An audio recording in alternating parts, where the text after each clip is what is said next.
this is a thing where you may have done a series. Say you did a series or you did a pilot. Now, the week of the upfronts, you get a call from Fox, NBC. Hey, will so-and-so be available to be in New York on Monday? Okay. And you're thinking to yourself, well, I'm going to get picked up, right? You think you're going to get picked up. And they don't give a shit whether they, okay, it doesn't matter.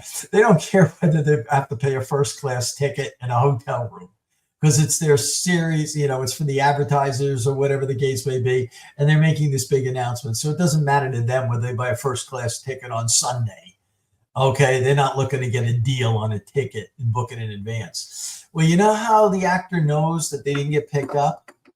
They don't get a phone call on Sunday to say, here's your ticket. Okay, nobody calls you. They don't tell you anymore. No news is bad news. This is Coops Comedy Corner. Buckle up because it's funny as Coops Comedy Corner.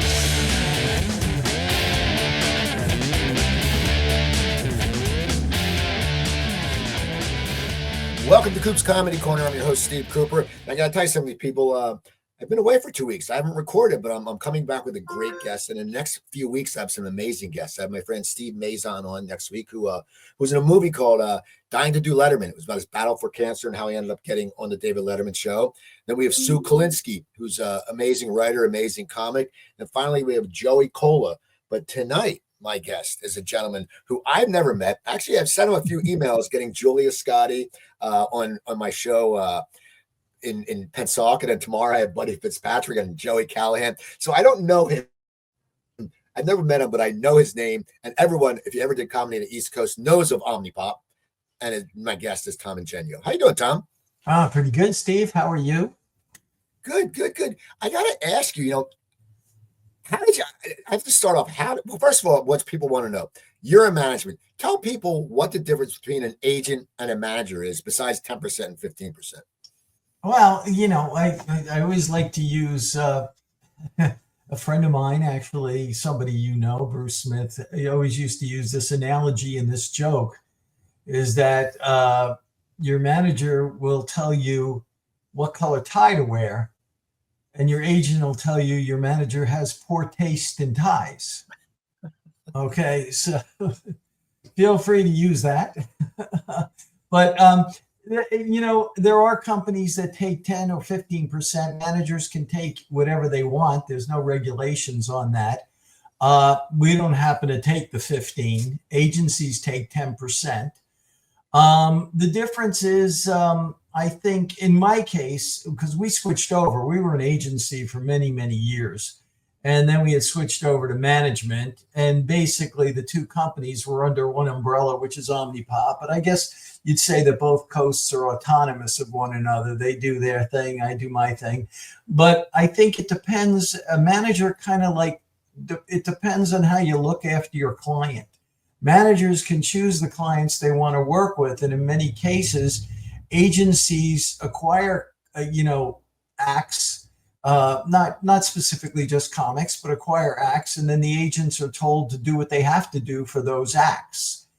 And in the case of management, we get to pick and choose the people that we want to work with. And I think that's an important thing because you're very connected to them, where there's not always the same kind of connection with the agent because they're distant, and in some companies, there's several of them. So you don't really get a chance to really know anyone in particular, maybe one or two. But, the manager is like, it's a relationship that you're in it together regardless. And, the fight is yours. So I like to think that my people and myself we're just as one.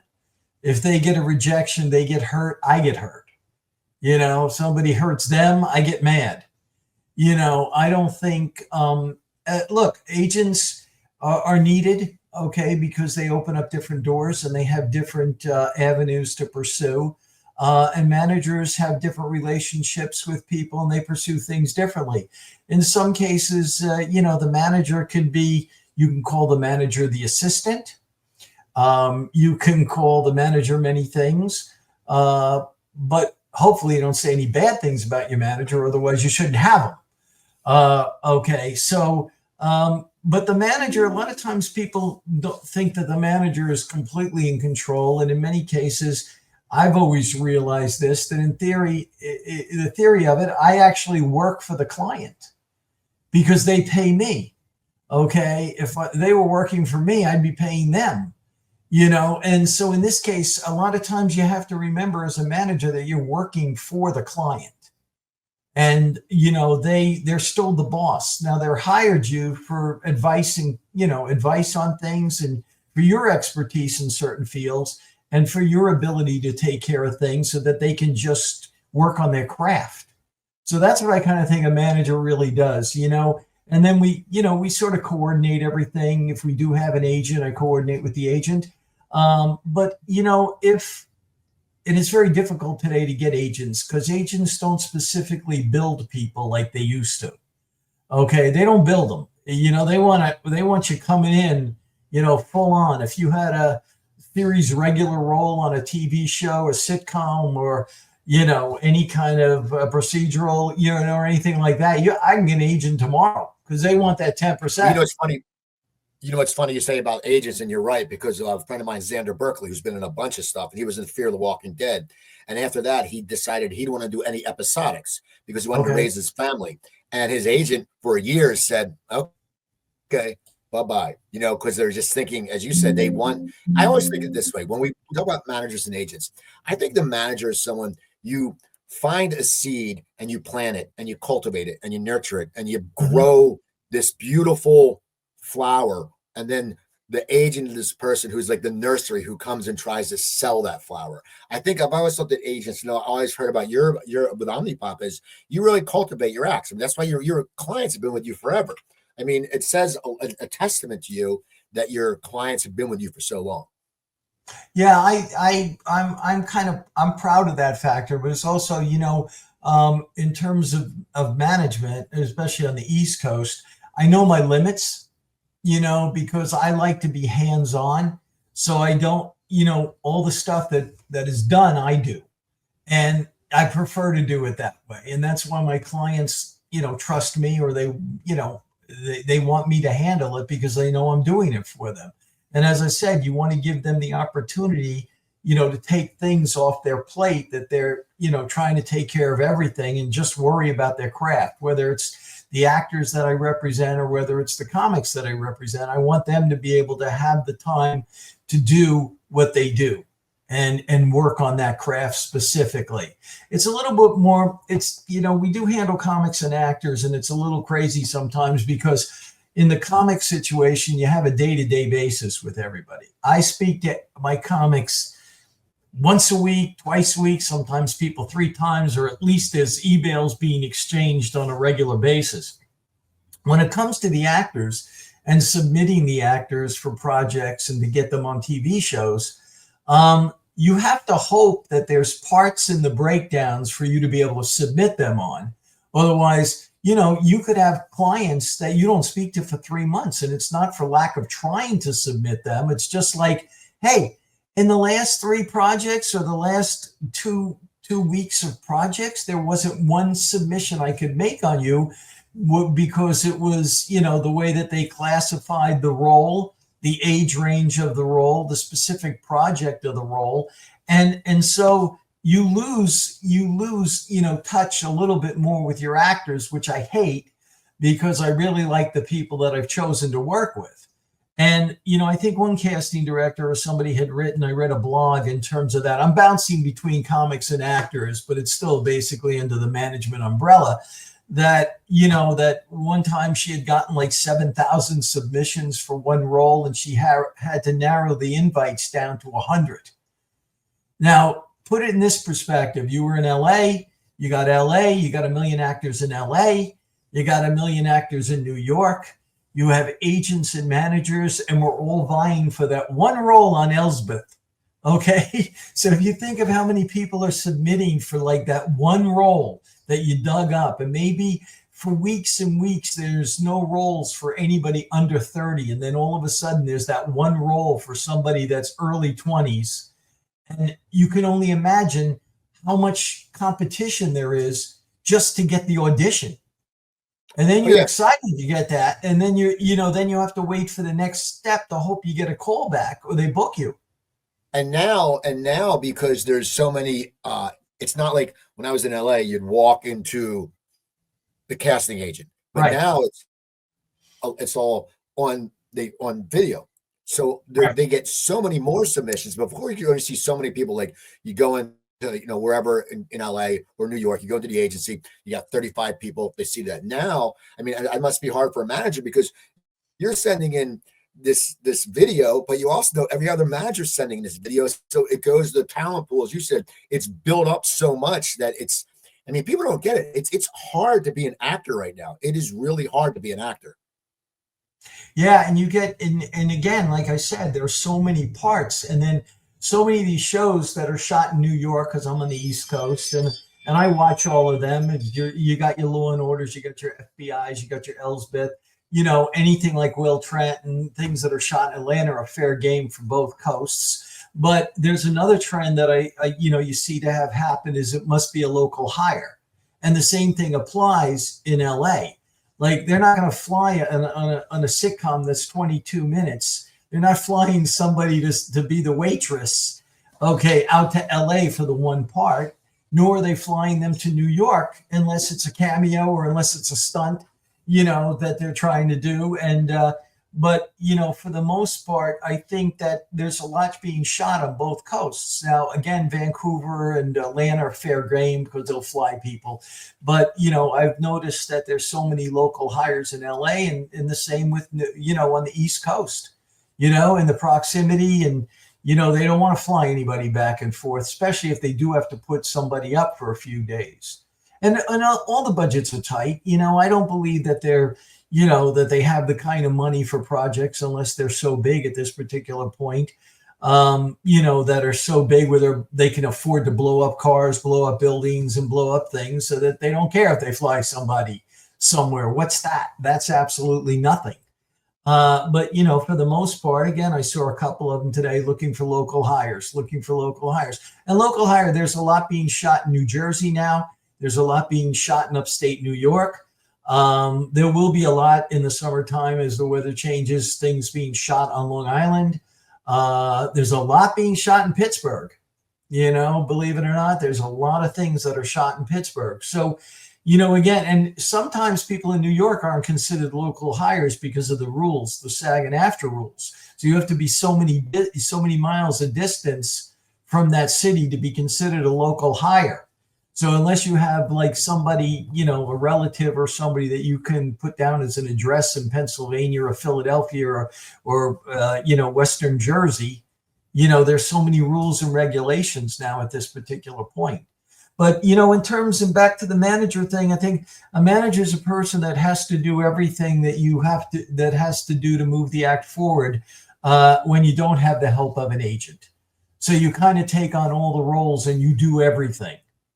You have to do everything. Like, in other words, people say, oh, well, you got to get an agent. Well, I had to wait for an agent to book a client.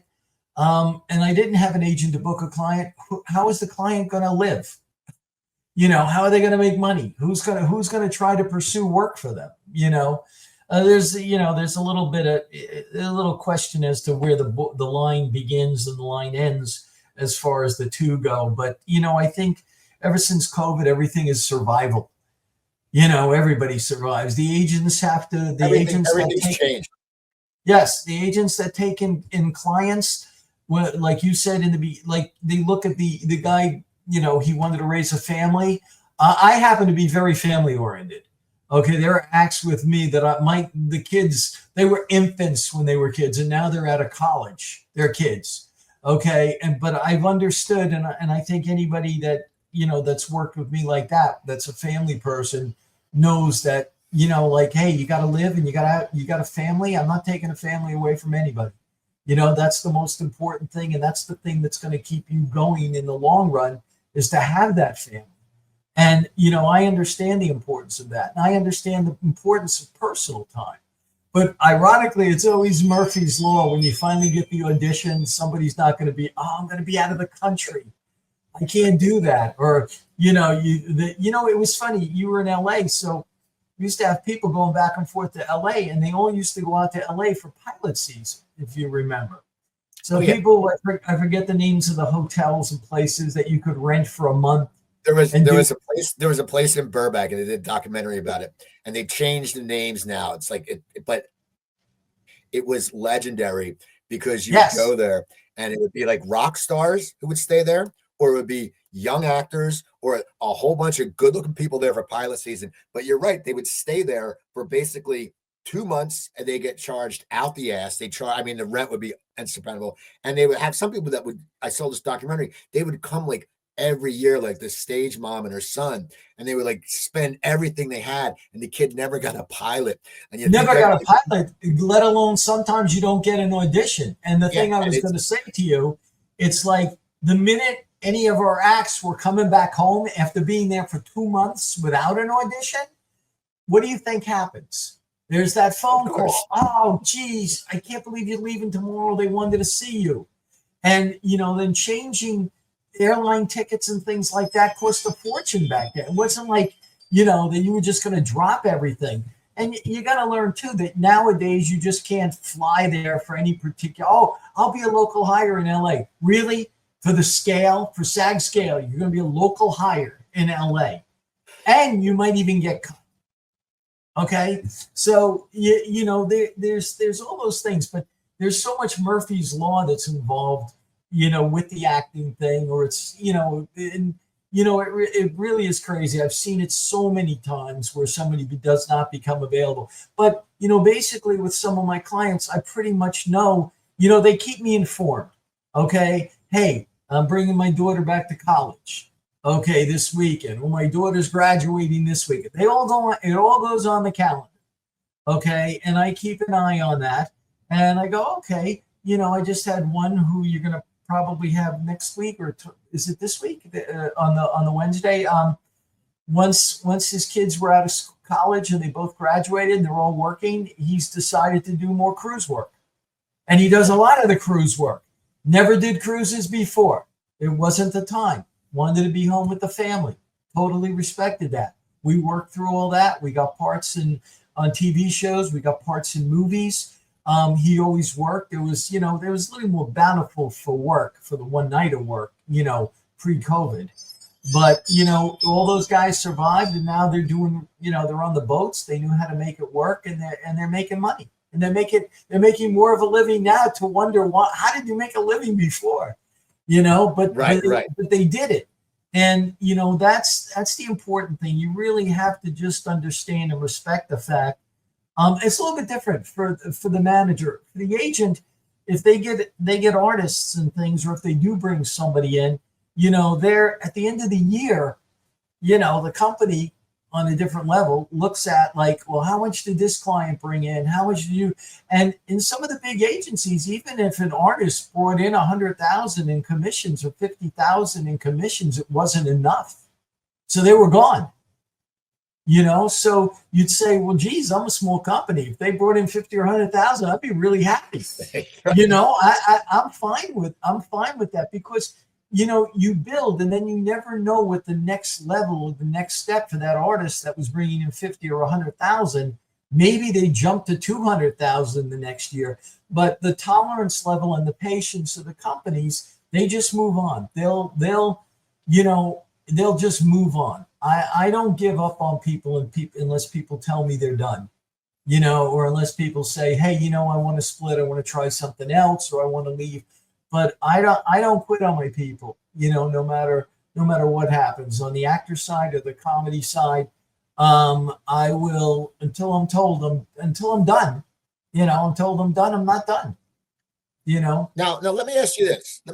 You've been doing it. Omnipop's been around for a while, but I don't know many people as when you were a kid. I'm sure you didn't say I'm going to become a manager. I mean, I always wonder what's the path for management. I know sometimes some people do. They see it. They go. They listen to music and they go, "Holy crap, that artist is great. I could do something with this." And somehow they go into the record company. What was your path? Because you've been with Omnipop for a long time, but it's just like you just didn't suddenly wake up one day and have Omnipop. So what I knew when you were a kid, what did you knew in college, when I was in college, my senior year in college, because I worked in a coffee house that I helped built at the college.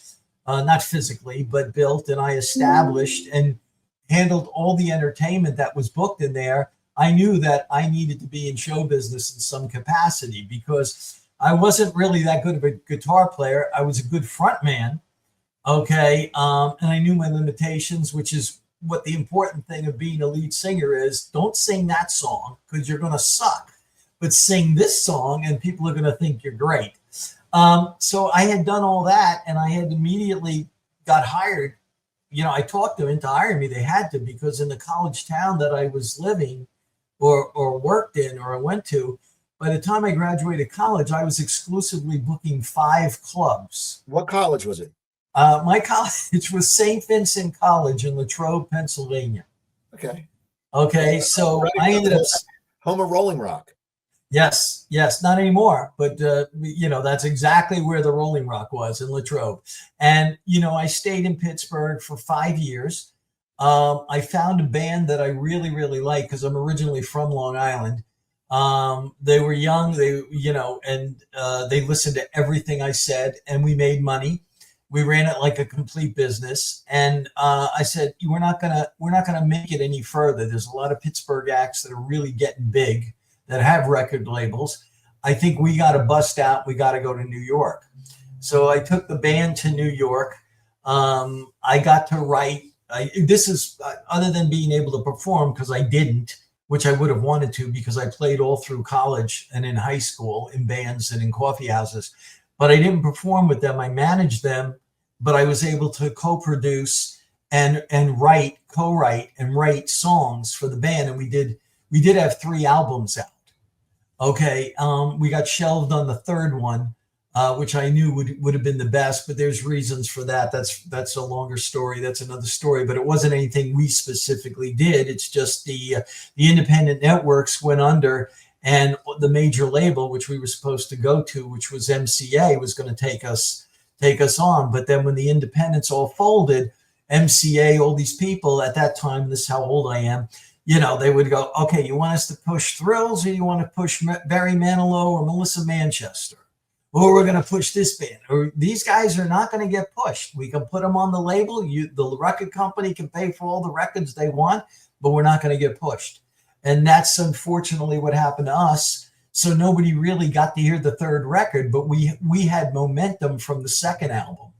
And we did get on P1 radio stations and things like that, but it still was not enough to go. So yes, I was in the music business. My vehicle, which my band ended up breaking up, and I was still booking local bands, and we were going to the NACA conferences, these college conferences, and we saw that comedy was starting to become a big thing. And we go, oh, well, we can book comedy. And I ended up being the booker of Eastside Comedy Club in Huntington, Long Island. I got it after Rick Messina. I had it for many, many years. I learned all I could learn by hanging out there, by hanging at top of the town in Huntington. I literally was in a comedy club every single night of the week looking at comics and picking comics and then picking out comics to say we wanted on our roster. And we did very well. I think we were one of the top 3 college agencies in the country at the time. And we're talking about the kind of dates we were doing with the people we had working for us. I think one year we did 1,500 dates. Now that's for a small agency. That was a lot of dates for colleges.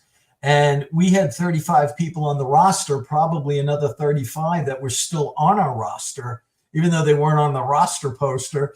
They were on the roster because we were booking so many dates.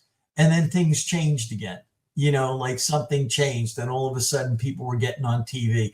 Comedy was in the boom back then, and you remember this in the 80s. People could not literally, and you couldn't see it on YouTube. There was no internet or anything, so you just couldn't. I mean, my East Side Comedy Club that I booked, I used to worry when my friends would say, "Hey, can you get me in? Can you get me some tickets?" I go, "No, man, we're open Tuesday through Sunday. You can't even get a ticket for the club." Okay, it was crazy. Like I used to work out like both the Comedy Works and the Comedy Factory outlet in Philadelphia. Okay, I remember one time Clay here, if the outlet went to, and now given the Comedy Works was right across the street, and Clay went to 2 shows on a Friday, 3 on a Saturday. The Works went to 2 and 2. And then everyone forgets Andy Scarpati had about 15 clubs in the suburbs, which were close, and everything was packed. I mean, I remember we worked the door at the outlet so we could get better stage time. We got we get the good open mic, we get the good time. And whoever worked the phone, he would be like, just take reservations for over 200 more because so many don't show up. But reservations, we'd be They knew the out. percentage, right? They knew how many were going to show up. And then you'd have a line out the street, which made it even more like, we got to get in here earlier next time. And I can imagine for you, I mean, a Tuesday through, Sunday, I mean, that's like, the weeknights. I mean, in the Philadelphia area, the weeknights were all the shitty one-nighters. You go, but you still got paid, and you'd be going to or you go up to North Jersey to Betty's Fireside or all these. Well, Connecticut was huge too. There was a club Monday through Sunday. This guy Booker, maybe you remember him, John Schuler, had all these clubs in Connecticut, and he used to mail you a booklet, and it showed the directions and the thing. Okay, but see, back then when comedy was in the boom, even a bar took it seriously. They threw people out. They made sure the blenders weren't running in the bar when they had a lot of respect for it. And then when the numbers and everything started to fall off, when people were starting to find different things to do, of course, everything runs its cycle. Plus, you may remember this or not. Andy Scarpati's office was a one phone call for me. I think once I'm going to toot my own horn. I was literally the first person to take over comics. Okay. And this is what I'm going to tell you, and I'll mention names and things like that. We were booking some of the guys so much in colleges. I begged them not to take this work because there were some bookers that would just say, okay, just get on the interstate and drive north and I'll tell you where you're going. Okay. When I'll tell you what exit to get off all the way up to Rochester. Okay. There was one booker that would do that. Then there was another thing. I go, how do you know how much you're making? He goes, you don't know till the week of. I said, well, what position are you in? Okay, you don't know till the week of. And I go, well, then how is that a good thing when I can book you in a college for one night and you make more money than the whole thing? So what I was doing when I took them over, I was doing the avoidance of having to call a booker like Andy Scarpati and say, hey, Andy, I got to take so-and-so out of the club this weekend because he got 3 times the amount of money to go to a college. So once they let me do that, and I'll tell you a couple of the names of the guys, my first ones, once I took that over, I was able to navigate the two. Okay, I got no colleges here, so I'm going to go do the club this week. I know when the downsides were, and I know when the colleges were going to book heavy. And probably the first act I ever had was John Bazaar. Okay, John Bazaar was my first act. He was one of our biggest college acts. And I said, John, why don't you just let me book all your dates? Because you don't know. I'm not in communication. Again, there was no internet. There was no texting. Right. You had to get somebody on the phone and you had to hope they listened to their answering machine. Okay. So it was a lot easier for me to handle the schedule. And they call in once and say, well, where am I going? Well, I got off the phone with Andy Scarpati today. I booked you in 5 of his clubs. Here's the weekend dates. You are closing. Okay. And, and we'd work it like that. But then I got colleges for you on these other dates. Okay. Just tell me where I'm going. So when you coordinated that, it became easy. So I had John Bazaar, then I had Steve O, then I had Joe DeLion.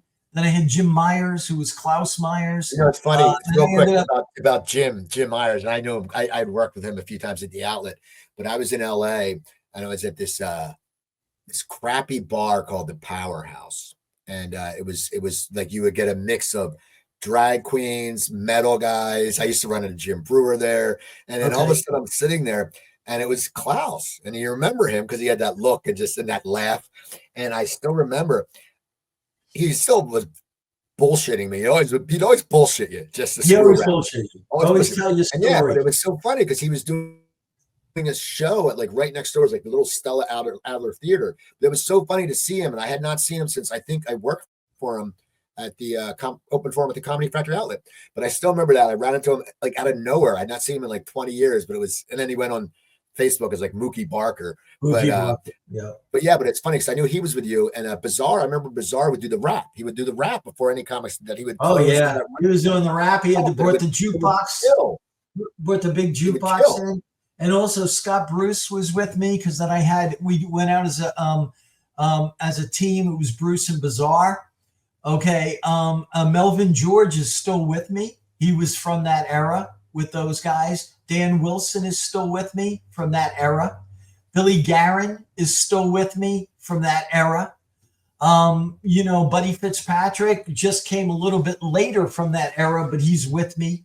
My newer guys are like, Joey Callahan's a little bit newer with me, but he's been with me, so Callahan's been with me 10 years. It's hard to, we lost 2 years for COVID. So Right. you forget your time, because we used to Zoom or we used to call each other and stuff that 2 years was really, that was a bummer. That was a bummer for friendships and things like that. So we all stayed in touch, and I came out of COVID with the same people, and I was lucky, and I'm still very close to all those people I just mentioned, but those guys were all working the Philly clubs. They were all working for Andy Scarpati used to just give me the dates. Richie Minervini used to be with me too, because I was booking his club, but I had the club before I took on Richie. He gave me the club. Okay. And, we brought a lot of people. Long Island was kind of famous at that time. We had the Jackie Martlings came out of there. So many of the people. Rosie O'Donnell came out of there. Bob Nelson got big out of there. I used to, people, this too. People used to drive really far just to pick up $100 or $90. I had people in there. I was talking to Jay Leno when I booked him at a couple of colleges, and he remembers being at East Side Comedy Club. He would drive to East Side. Who else? Bob Nelson. Guys would come from Boston and everything just to work these clubs and pick up $50 because they wanted it. It was a real club. And East Side Right. Comedy Club was one of the first paying comedy clubs where they actually paid comics to perform. The other places, even some of the other ones on Long Island, the comics wanted to get on stage so they could get the stage time. They knew that they had to fine tune and their craft, so they did whatever they could. But East Side was one of the first paying comedy clubs, in the country. So it was that's a little interesting history there. Richie knows a lot of that. He can tell you a lot of that. But when we moved into the bigger room, I brought in a lot of the LA people: Charlie Fleischer, Robert Schimmel, Amazing Jonathan, Rich Jenny. We had all these people first in our big room, and I exposed them all to Long Island, and we built them up quite nicely. And I enjoyed booking the room. Okay, the booking, it's not like you throw the three best people together, because that's not always the best combo.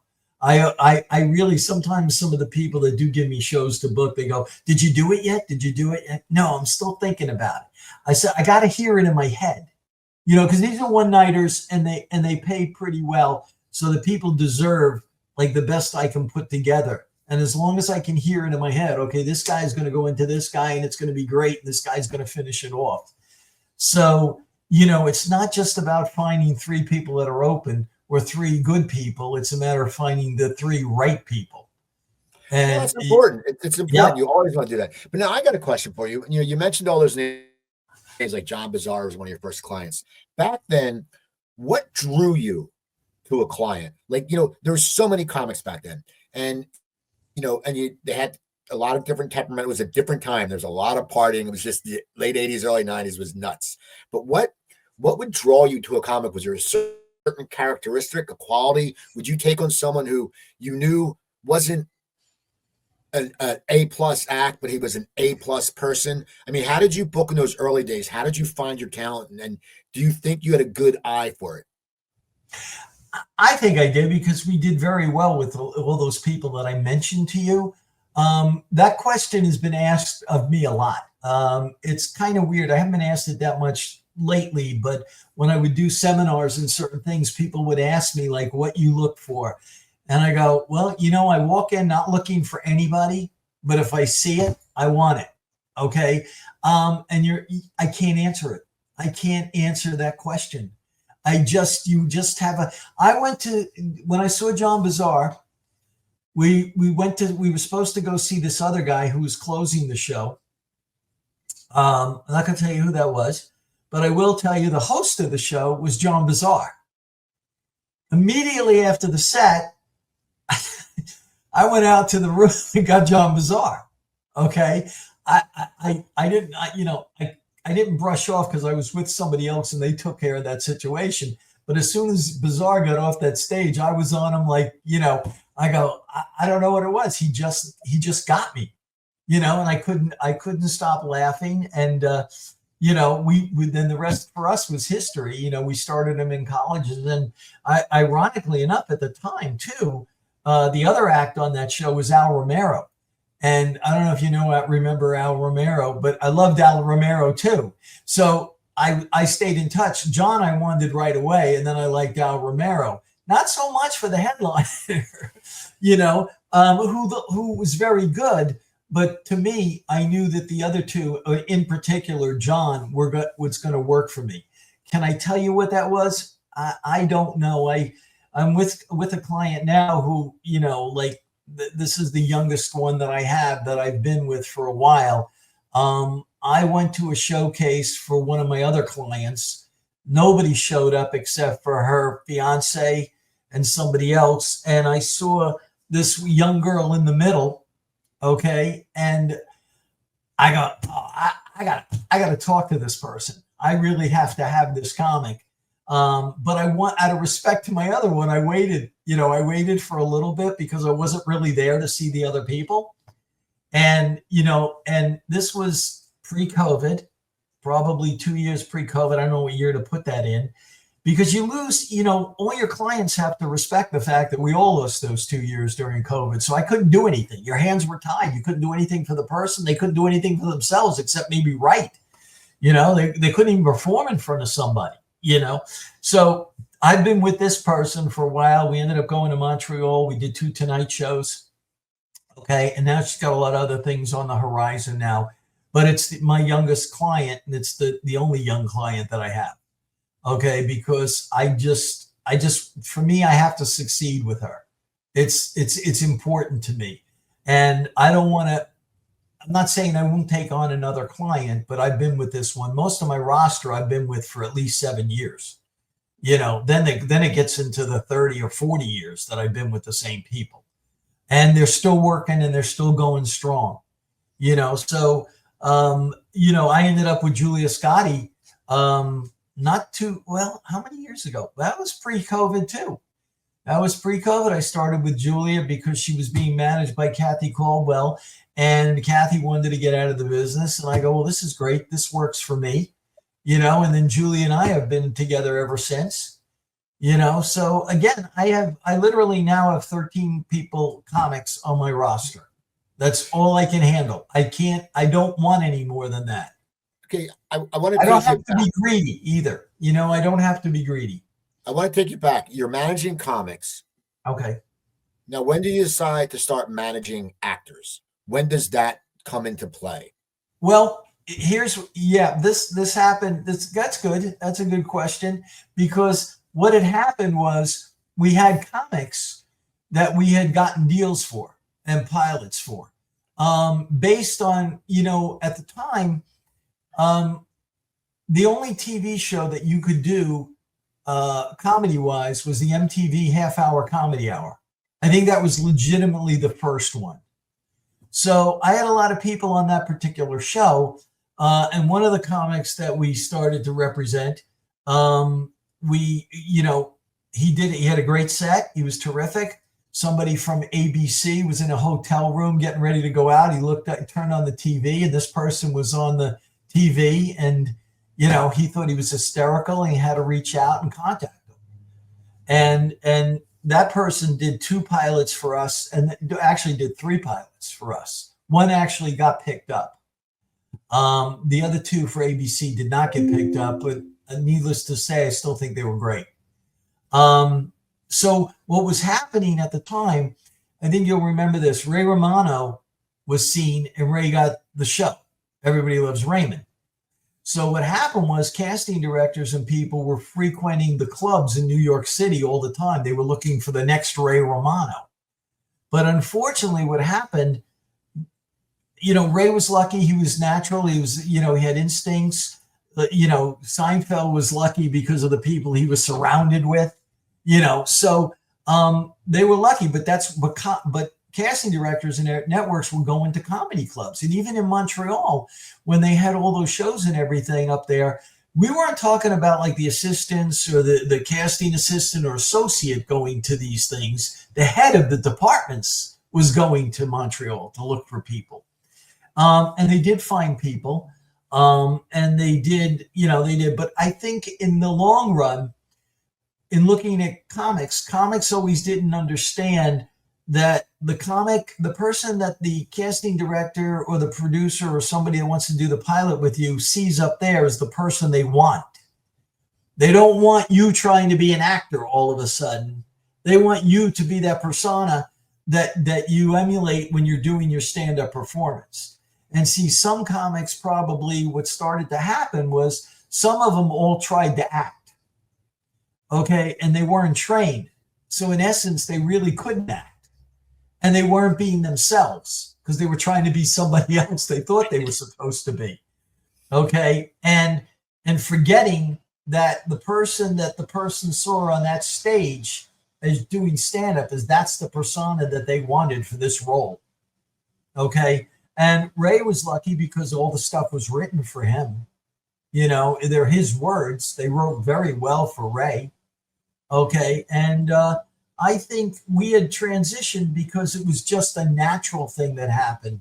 And basically, so we had a couple of comics that got very, very lucky and they did well, okay, with it. And, one of them's very famous now, and the other one was pretty famous, the one that they saw from MTV and got the 2 pilots.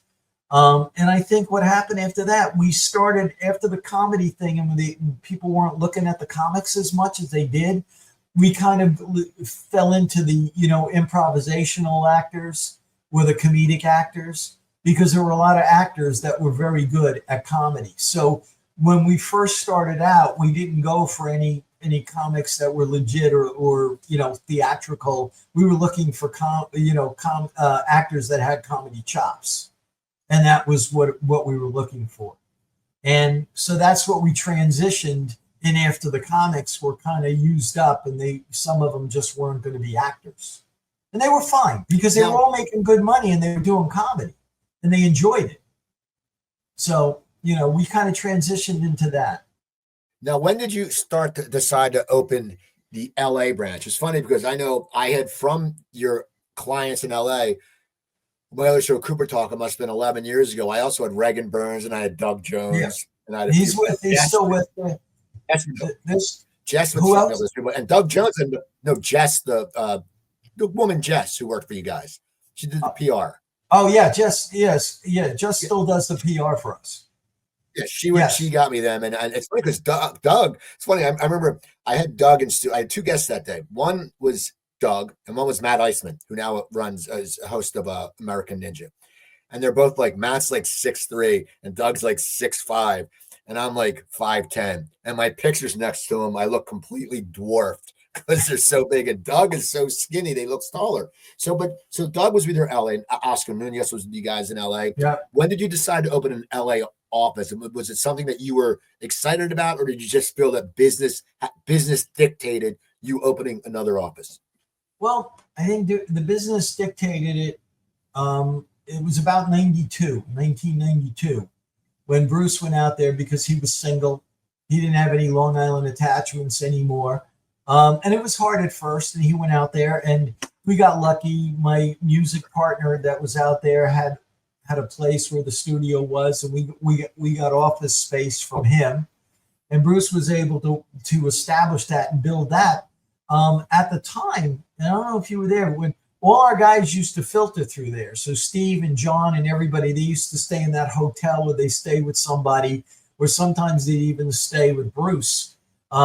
During pilot season, he'd be able to open up a little bit for 1 or 2 of the guys. never much more than that. And then the other ones would get the hotel because it was a little tough living together with guys, in an apartment. Right. So, and you're trying to stay out there for 2 or 3 weeks. But there was also, because we had all of those guys and they were all East Coast comics, there was a one-nighter circuit. And Bruce used to do really, really well with that, and our one-nighter guys used to really kill. I mean, you'd have John Bizarre and Steve O, they'd kill. And then all of a sudden he got them into the Ice House and places like that, where they also would kill. Okay. And so, it was a matter of the fact that it was sort of inevitable, because even when that one person for the MTV with the ABC, got that, there was always somebody to be out there.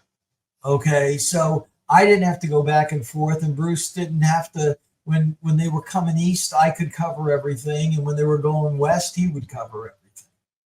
So that was sort of how that worked.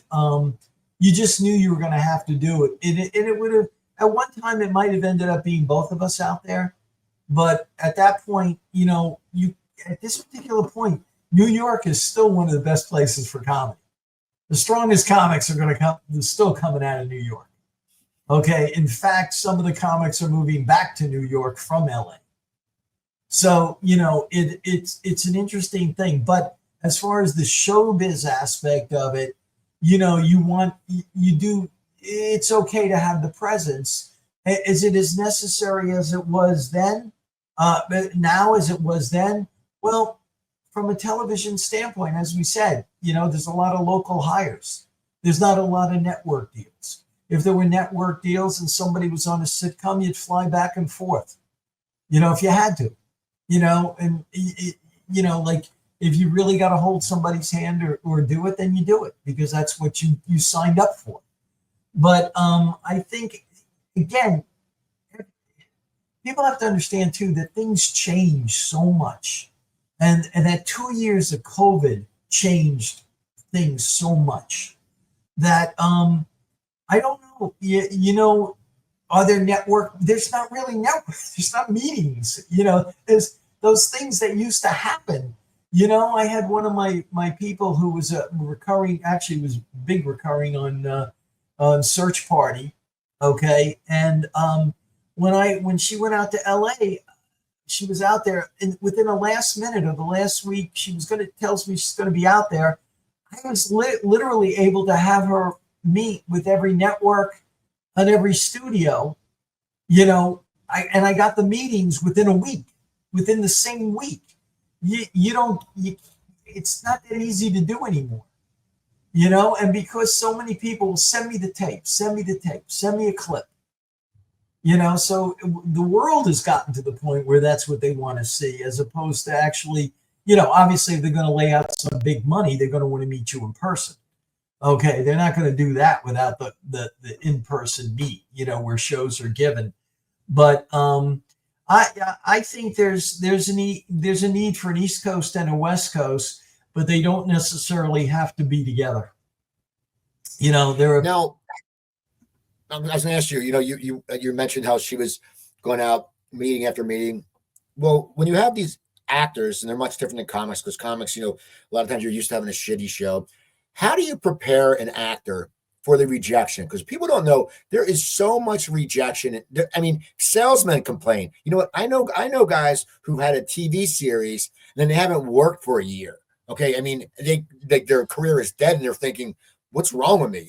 Do I smell? Like I don't. So do you, as a manager, take that to prepare them for the rejection, or to console them, or is that just too much for you? It hurt. No, I'm not afraid to face it, head on, because I know that that's part of the territory. That's part of the job. I'm not afraid to tell somebody. I have my own way of breaking it to them. Okay. But it's not like, I think they've learned, and LA will, this is a thing where you may have done a series. Say you did a series or you did a pilot. Now, the week of the upfronts, you get a call from Fox NBC, hey, will so-and-so be available to be in New York on Monday? Okay. And you're thinking to yourself, well, I'm going to get picked up, right? You think you're going to get picked up. And they don't give a shit whether they, okay, it doesn't matter. They don't care whether they have to pay a first class ticket and a hotel room because it's their series, it's for the advertisers or whatever the case may be. And they're making this big announcement. So it doesn't matter to them whether they buy a first class ticket on Sunday. Okay. They're not looking to get a deal on a ticket and book it in advance. Well, you know how the actor knows that they didn't get picked up? They don't get a phone call on Sunday to say, here's your ticket. Okay. Nobody calls you. They don't tell you anymore. No news is bad news. Okay. Like in a comic performance, if you don't hear any news, the comic did well. Okay. If you hear news, it's a bad thing. In the other end of the business for television, if you don't hear, that's the news. Right. So nobody really breaks it. I know that one of our guys did a pilot with somebody who ended up being, another guy that been kind of famous. And I forget what network it was for. And he kept calling. And it got so mad. He got so heated at the person that he ended up having to send chocolate, cigars, flowers, because the show didn't get picked up. Okay. But he was so upset and, that they didn't tell him, or they wouldn't tell him. And you would think, like, the guy's kind of famous. Like, you would tell him that he's not picked up, right? No, they don't tell you. They just don't tell you. So, when we're doing these things and my clients do send in an audition, if they don't hear from me within a week or two, they know it's dead. So most of my people know to do the audition, we submit the tape, and they just let it go. You have to. They just have to let it go. You can talk to any of them. They go, I just do it. I send it to you. I send it in and we let it go. I even let it go. And then if I get noticed, then I'm excited. Like, hey, we'd like to pin that person. Now they got they have to they can't say we'd like to hold that person because that sounds like it's a booking. So now they say we can pin that person. So, they got terminology so nobody gets themselves jammed up and say, well, you said this was a good thing. You wanted to hold that person, and you holding that person, then I'm not doing anything else, so they don't, all the, the terminology, the description of the kind of actors that they're looking for. I sometimes have to Google what they wrote. I go, I don't know what that means. What does that mean? I'm Googling, they come up with all these terms and things. I think it's changing a little bit right now. I don't think they're doing that because I thought that, a little bit of the breakdowns and things lost a little bit of reality, because sometimes you have to look at the part and say, well, this person could be that part. You don't have to break it down like that for me. Must be able to play male. Really? I didn't. Right. I thought the guy's name was John. Like, must be able to play female. Okay, seriously. I didn't get her. Her name is Carol. Okay, you think I don't know the difference between the names? Okay, but those are just funny things that started to happen. I got a kick out of it, but everything seems to be a little more straightforward now. Now, was there ever a big deal that fell through and it really stung you? Like, I mean, you roll with it. You're dealing with your clients. Was there anything that you went, fuck, that should have been mine? I mean, is there anything like just you remember that sat there and you just were pissed? Because I think everyone has one of those projects. Well, when you're in LA, when you're doing, I was very attached to the comics that had the pilots. One of them we did for CBS. Andrew Kennedy was in it. Rita Moreno played his mother, for God's sake. Kristen Miller played his wife from, Drew Carey. Who else was in it? John Ratzenberger was in it. Julia Duffy was in it.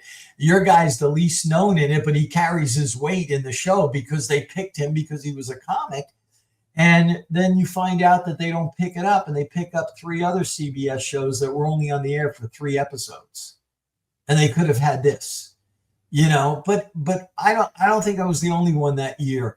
Like you do when you do a pilot and you shoot that pilot and you got it in the can and you look at it and you're trying to be objective and you go, this is good. This will build, because every first episode of something has to set up the show. Okay, so if you feel that it was good and you can connect to the characters, then it goes on. Okay, so then you got to give it a chance to breathe and to grow. And like that one stung for me. That one, and I felt bad for my client. But you know what? I think the rest of them felt bad. I think John Ratzenberger felt bad. I think everybody in the cast felt bad. Rita Moreno felt bad. Okay. Of course, they were still famous and they could get ongoing roles. And my guy was still like going like, wow, what did we do wrong? I don't know. CBS wanted to pick up these two other shows because they had certain people in it. And, so they wanted to pick up that one, and maybe that one had more celebrities than we had. And we had more celebrities. Everybody in the show was basically a star, and my guy would have been a star. That breaks your heart. How do you handle it? You just wake up the next day and you do it again. It's like they say to somebody, you write something and you get rejected, and you say to your publicist or, your person, you go like, well, what am I going to do now? And he goes, well, you're going to get a pen and pencil and you're going to write again. You're going to write another book. You're going to write another play. You're going to write another story. It's like you bomb one night and I said, well, these 4 jokes didn't work. So what are you going to do? You're going to go do 4 more new jokes the next night. You're not going to quit, so you don't quit. So I think the whole business, I think anybody that's in it, that's still in it or that gets it past the first couple of years or 5 years, 6 years, I think they're thick-skinned enough to say, I want to do this and I'm going to keep doing this. And if I'm making a living and I'm making people laugh, then I'm going to keep doing it. I don't have to be famous. I don't have to be famous. I don't have to be a millionaire. I just have to be able to pay my bills and continue to do what I like.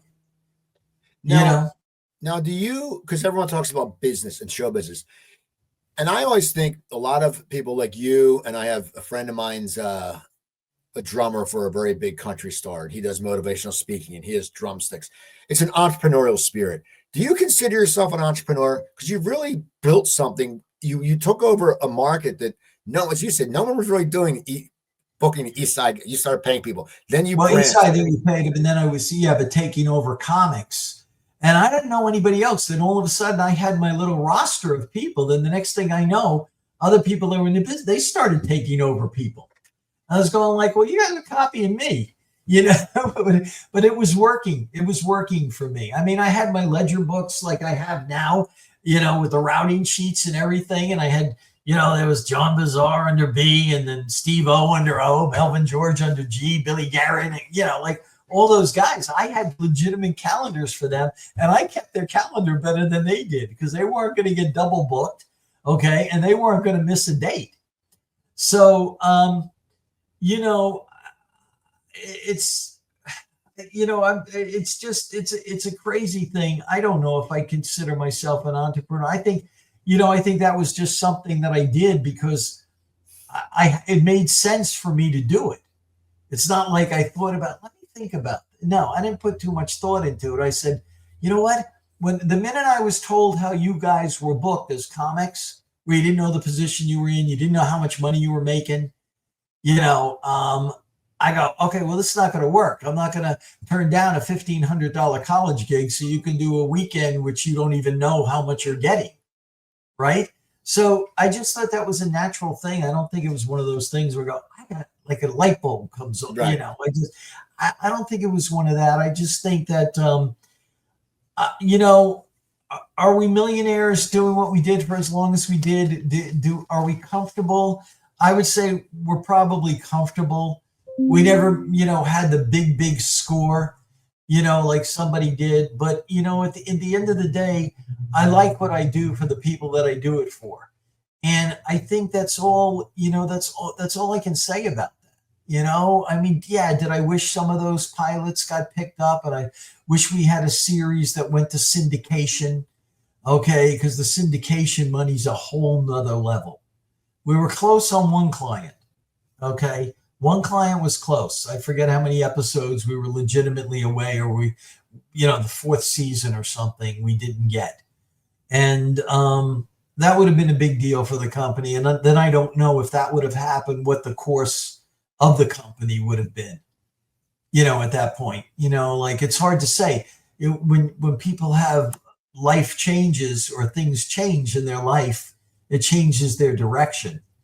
That one syndication thing would have been a really big thing for us.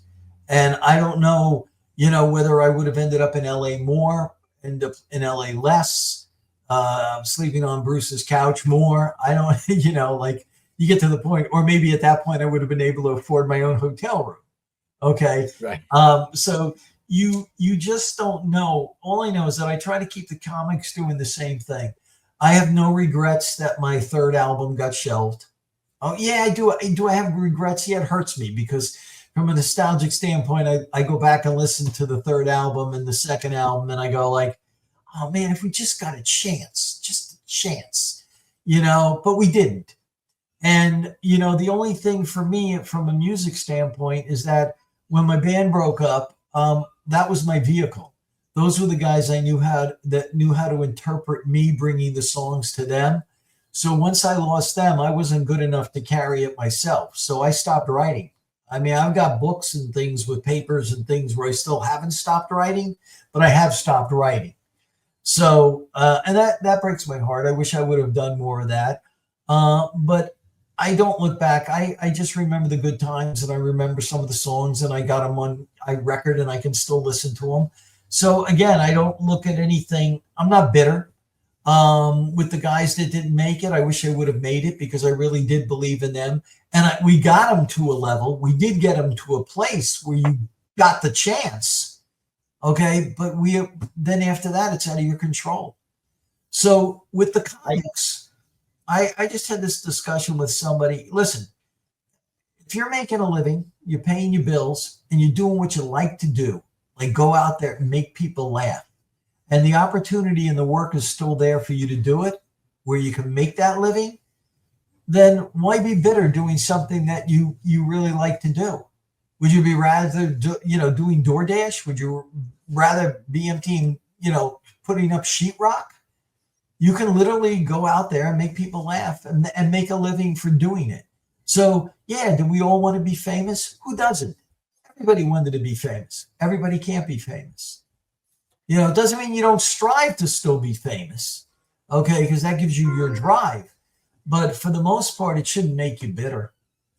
I have one more question for you. Okay. Looking back at your life, and this could be professional or personal, when you look back, what makes you proud? And lots of people don't want to say what makes them. What are you proud of in your life? Oh, in my life personally? Or professional, both. Personally and professionally, I'm proud of the fact that I've always given everybody my all. If I tell them I'm going to do something, I do it. If I didn't do it, I'm not afraid to tell them I didn't. I wouldn't be afraid to tell them if I fucked up. I've never fucked up a booking. Okay, so just so you know that, if maybe a follow through or something where you forgot to get in touch with somebody, or you didn't do it in a timely fashion, I would come clean and tell them to do that. I think but I am proud of the fact that I've always done everything I said I would do for everybody that I work for. And the other thing I'm proud of is that, like, from the integrity, is that one, I know how to keep my mouth shut when my client talks to me. I'm a vault. If somebody talks to me and they need me to talk, it's not going to go any further than me unless you told somebody.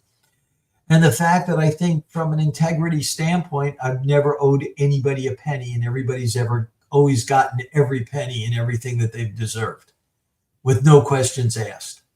They've never, my guys have signed over power of attorney to me, which I take very, very seriously.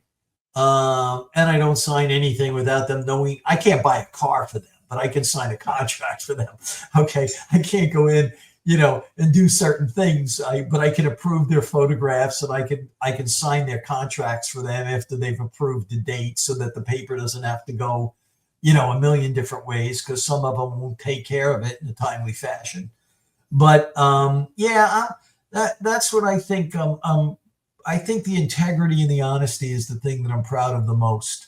And I think that a lot of my guys, they don't question anything that I do. And if they did, it would be okay because I would just be they'd be asking me a question about something, not an attack, and say, why is this like this or why is like that. They don't question when the money exchanges hands and it goes through me. I can account for every penny over the years, all the time. And we've actually had to fire people because they didn't have that integrity. And it cost us because they were probably some of the best people we have. But I'm not letting a crook into my ranks. Because people will always figure out how to be a crook, no matter what they do. They will try to do it. Oh yeah. Yeah. I forgot one thing I wanted to ask you. Where did the name Omnipop come from? I have no idea. Bruce came up with that like in 1980 something, 88, and I don't know. But since Omnipop, there's a lot of things. There was an album by what the heck was her name? I can't think of her name, but there's an album called Omnipop, and I like the album too. I own the album, but I like the artist, and I can't think of her name right now. And then I don't know, but those all happened later. He just came up with this thing because we were doing bands, and Omni meant everything or a lot of different things. So I think he's the person you'd have to ask for that. I don't know. We just, at this particular point, you keep it because it's a lot harder to change that name after 45 years. Right. So we both share the name, but we're different people and we're different coasts, which is fine. I mean, you evolve, and I think a lot of people were always impressed, even up until the point where there was a little more autonomy between the two offices. I think people were impressed that we were together so long because there's nobody that lasted that long. Even went into our 30th year, 35 years, nobody was together that long. You can look at any of these businesses or any of these agencies or management companies, they haven't been together that long, So, but that question, I think it was one day he described it as like, well, there was pop with the music, and then it was Omni everything, and everything. So that's kind of now there's Omnipop. Yeah, I don't really know. I'll ask. Okay, I now remember the name of the album by Sam Phillips. That's who it was. Sam Phillips was the artist, and she was also in. She played a killer in a big movie, but she had no speaking lines. But I can't remember the movie, but I do remember it was Sam Phillips because I have other CDs by him, so that's not really important. I want to thank you for coming on, man. People, go find Omnipop online, and when you see the comics and they're playing in your area, go see them because the roster. You can go on their website. They have the East Coast and they have West Coast, and it's a big setup so you can see. But we have all our management.